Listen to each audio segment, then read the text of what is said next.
Friends, मैं आपका teacher विपुल वर्मा और हम लोग एक्टिविटी 15.1 को इस पार्ट में कंटिन्यू करेंगे।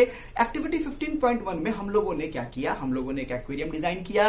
एक्वेरियम को डिजाइन करने के बाद हमने इस बात को ऑब्जर्व किया कि वह एक्वेरियम एक इकोसिस्टम है, वह एक आर्टिफिशियल इकोसिस्टम है। और आर्टिफिशियल इकोसिस्टम के हम लोगों ने प्रॉब्लम को देखा कि वह एक सेल्फ सस्टेन्ड इकोसिस्टम नहीं है, हमें उसके वाटर को क्लीन करने की जरूरत पड़ती है। तो आखिर ऐसा क्यों होता है, इसको समझने के लिए अब हम इकोसिस्टम के जो कंपोनेंट्स होते हैं, बायोटिक और एबायोटिक, अब इनको थोड़ा और डिटेल में जानते हैं।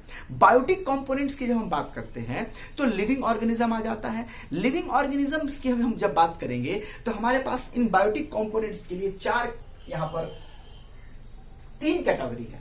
बायोटिक कंपोनेंट्स को हम यहां पर तीन कैटेगरी में क्लासिफाई करेंगे। हम इसको समझेंगे इस पार्ट में। क्या है ये तीन कैटेगरी? यह है प्रोड्यूसर, यह है कंज्यूमर और है डिकम्पोजर। अब प्रोड्यूसर, कंज्यूमर, डिकम्पोजर क्या है आप पहले से भी जानते होंगे, लेकिन इस चैप्टर को ध्यान में रखते हुए मैं आपको बताने की कोशिश करता हूं, आप इसको समझिए। देखिए प्रोड्यूसर क्या है, प्रोड्यूसर क्या है, इसके लिए एनसीईआरटी बुक आपसे एक सवाल पूछ रहा है, फिर जवाब भी उसका दे रहा है। क्या सवाल पूछ रहा है? आप जब पेज 257 में आएंगे तो आप देखेंगे यहां पर एक सवाल है, which organisms can make organic compound like sugar and starch from inorganic substance using the radiant energy of the sun in the presence of chlorophyll. इस क्वेश्चन को जब आप पढ़ेंगे तो आप क्या देखेंगे, यहां पर आपसे पूछा जा रहा है कौन सा ऑर्गेनिज्म यूज करता है इनऑर्गेनिक सब्सटेंस को क्या बनाने के लिए, तो ऑर्गेनिक कंपाउंड्स को बनाने के लिए। आपको पहले जान लेना होगा कि यहां पर ये ऑर्गेनिक और इनऑर्गेनिक सब्सटेंस क्या है, ये बड़ा इंपॉर्टेंट है, इसको नोट कर लीजिएगा। ऑर्गेनिक और ये इनऑर्गेनिक सब्सटेंस क्या है, ये यहां पर जानने की बिल्कुल जरूरत है। देखिए इनऑर्गेनिक सब्सटेंस मैं आपको बता दूं, यह है कार्बन डाइऑक्साइड, यह है वाटर। ऑर्गेनिक सब्सटेंस होता है ग्लूकोज, स्टार्च, शुगर, प्रोटीन, ये सब ऑर्गेनिक सब्सटेंस है। तो कह रहा है कौन सा ऐसा ऑर्गेनिज्म है जो इन इनऑर्गेनिक सब्सटेंस को ऑर्गेनिक सब्सटेंस में कन्वर्ट करता है। आप लाइफ प्रोसेस में जानते हैं कि फोटोसिंथेसिस के द्वारा जो होते हैं प्लांट्स, जो होते हैं ग्रीन प्लांट्स जो होते हैं, वो इनऑर्गेनिक सब्सटेंस को ऑर्गेनिक सब्सटेंस में कन्वर्ट कर देते हैं।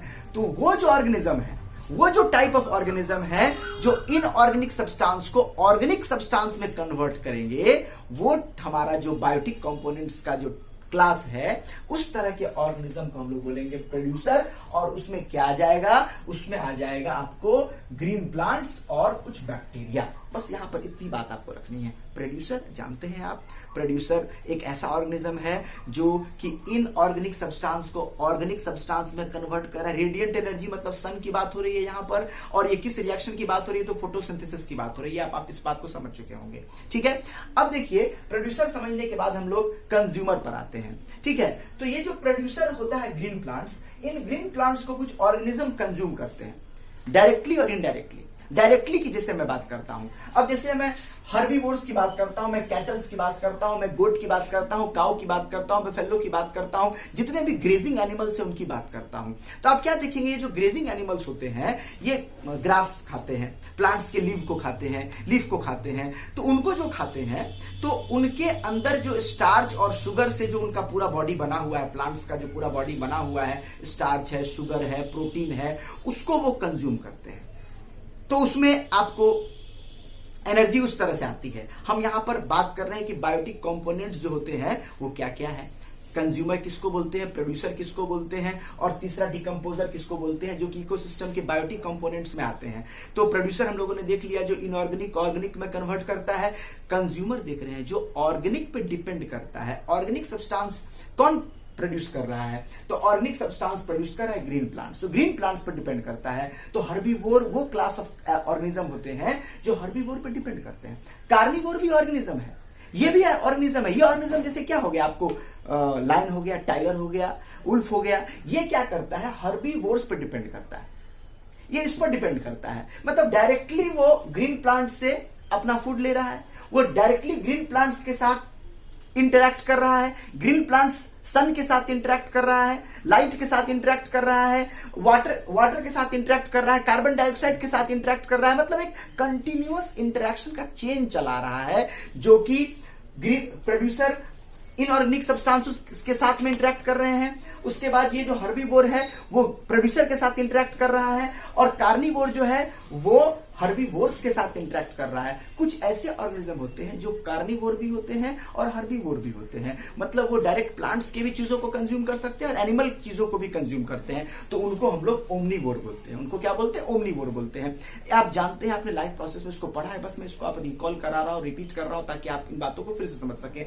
चौथा यहां पर पैरासाइट्स है। पैरासाइट्स भी ऑर्गेनिज्म होते हैं जो दूसरे ऑर्गेनिज्म के बॉडी में रहते हैं और उनके जरिए वो न्यूट्रिशन डिराइव करते हैं। तो न्यूट्रिशन उनके जरिए ले रहे हैं। जैसे पैरासाइट्स में आपका बहुत सारा ऐसा प्लांट है जो दूसरे प्लांट पे ग्रो करता है एज ए पैरासाइट। बहुत सारे एनिमल्स है दूसरे ऑर्गेनिज्म के बॉडी में रहते हैं। तो वो ऑर्गेनिज्म कहां से फूड ले रहा होगा? अगर वो ओमनीवोर है तो कार्निवोर, अगर वो ओमनीवोर है तो फिर वो हर्बीवोर और कार्निवोर से ले रहा होगा। अगर वो कार्निवोर है तो हर्बीवोर से ले रहा होगा। अगर हर्बीवोर है तो ग्रीन प्लांट से ले रहा होगा, और ग्रीन प्लांट है तो कहां से ले रहा है? इनऑर्गेनिक सब्सटेंसेस से ले रहा है। तो यानी कि अभी तक हम लोगों ने प्रोड्यूसर और कंज्यूमर को समझा। कंज्यूमर 3 तरह के, 4 तरह के मैंने यहां पर लिखा है, हर्बीवोर, कार्निवोर, ओमनीवोर, पैरासाइट्स, ठीक है, ये कंज्यूमर हो गए। तीसरा जो बायोटिक आपका कंपोनेंट है यह है डिकम्पोजर। देखिए डिकम्पोजर क्या होता है। अब मैं वापस आपको एक्वेरियम में आ जाता हूं। जब मैं एक्वेरियम में वापस आता हूं तो एक्वेरियम की तुलना अगर मैं पॉन्ड से करूं तो पॉन्ड में मान के चलिए कि कुछ फिश हैं, मान के चलिए वहां पर कुछ और प्लांट्स हैं, दोनों एक दूसरे के साथ इंटरेक्ट कर रहा है। फिश जब मर जा रहा है, प्लांट का कोई पार्ट जब टूट जा रहा है, जो एक्वेटिक प्लांट्स हैं, और जब वो पॉन्ड में नीचे चला जाता है या पॉन्ड में जब वो रहता है, तो वहां पर तीसरा क्लास ऑफ ऑर्गेनिज्म एक है जो एक माइक्रो ऑर्गेनिज्म है। ठीक है, ये क्या करता है? तो वो अब उस पर अटैक करता है, अब उसका रोल प्ले होता है। वो अब वापस से उन डेड और डिकेइंग ऑर्गेनिज्म के पार्ट्स को दोबारा उन सब्सटेंसेस में कन्वर्ट कर देता है जिससे वो बना है। जैसे किसको कन्वर्ट करेगा? अगर वो प्लांट है तो लीफ है, तो लीफ है तो क्या हो गया? उसके अंदर इसका मतलब स्टार्च है, उसका मतलब उसमें शुगर है। अगर फिश है तो इसका मतलब क्या हो गया? प्रोटीन, उसका बॉडी प्रोटीन का बना हुआ है। तो ये सब किस तरह के कंपाउंड्स हैं? ये सब ऑर्गेनिक कंपाउंड्स हैं।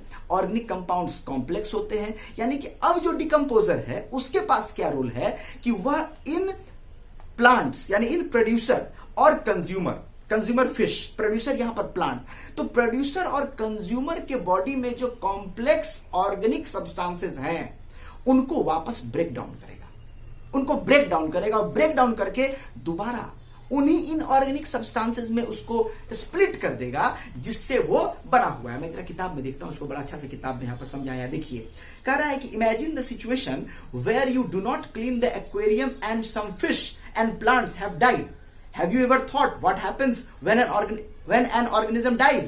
The microorganism comprising which microorganism? Bacteria and fungi. Under which class we are going to place them? We are going to place them under decomposers. Now these decomposers with bacteria and fungi, they will break down. They will break down what? They will break down dead remains of the plants and animal and the waste that they have produced. Not only after their death they come to play their role, but also when they produce their waste products, then they also have their role to play. What are their role? They act on the waste products produced by these organisms, and what they do, they break down what? They break down complex organic substance. What are these complex organic substance? Protein, fat, carbohydrate, sugar, starch. These complex organic substance they break, or other nitrogenous compounds are also found. They break them, and they break them into what? They break them into simple inorganic substances, ठीक है, which go back into the soil.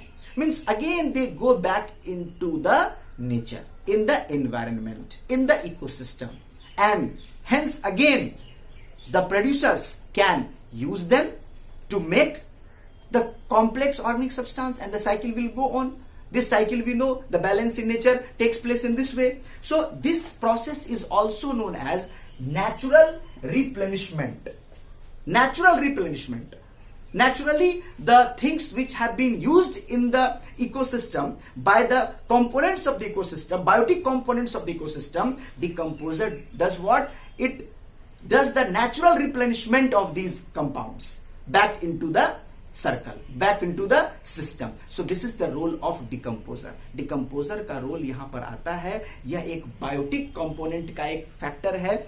इसका काम तब play होता है जब कोई organism अपना वेस्ट प्रोड्यूस कर रहा है या डाई कर रहा है, तो वह उसके अंदर में मौजूद कॉम्प्लेक्स इनऑर्गेनिक सब्सटेंस को सिंपलर ऑर्गेनिक सब्सटेंस में तोड़ करके, इनऑर्गेनिक सब्सटेंस में तोड़ करके फ्री कर देता है, ताकि सॉइल में इन मिनरल्स का नेचुरल रिप्लेनिशमेंट हो सके। अब आप सोच सकते हैं कि बिना डिकम्पोजर के यह प्रोसेस कभी नहीं होगा। इसीलिए हमारे पॉन्ड्स वगैरह में या जो हमारा नेचुरल इकोसिस्टम होता है उसमें इस तरह की बात नहीं होती है, उन्हें हमें क्लीन करने की जरूरत नहीं पड़ती है। बहुत सारे ऐसे एनिमल्स हैं, वल्चर है, हाइनाज है, माइक्रो ऑर्गेनिज्म, फंजाई वगैरह सब है, बहुत सारा इस तरह का ऑर्गेनिज्म है जो कि नेचुरल रिप्लेनिशमेंट का काम करता है और एक इकोसिस्टम को क्लीन रखता है, उसको डर्टी नहीं होने देता है। ठीक है, मैं इसमें नेक्स्ट पार्ट में आपको 15.2 एक्टिविटी के साथ आऊंगा और हम इन्हीं सब चीजों को और एक्सप्लोर करेंगे आगे।